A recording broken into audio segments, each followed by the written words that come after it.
So we have this creation of this global digital infrastructure with both individuals and governments relying upon it. But what we also see evolving is what I call the LDIP. So you have the GDI, Global Digital Infrastructure, and then the Local Digital Infrastructure Policy. So global technology, local laws and policy. So all over the place, local cultures are saying, I need to be able to regulate this technology. I need to be able to regulate the internet. I have a different perception of what privacy is. I have a different need for what security is.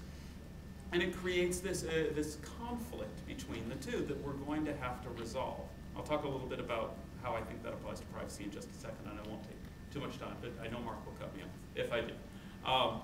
Because the third element then is within using that global digital infrastructure, we have an evolution of how people are going to interact with it, which is the concept I've got the whole world in my hands, that we are moving every single year more to people using the devices that some of the folks have here on stage, of interacting with the technology with a much smaller screen and with something in their hands.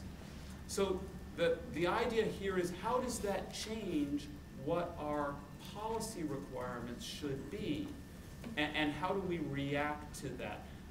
Are we going to really scroll through on our iPhones and look at all of these detailed privacy policies? I mean, this is great work that Professor Anton and Julie have done to really ask those hard questions about, does a notice and choice model really work in that evolving context?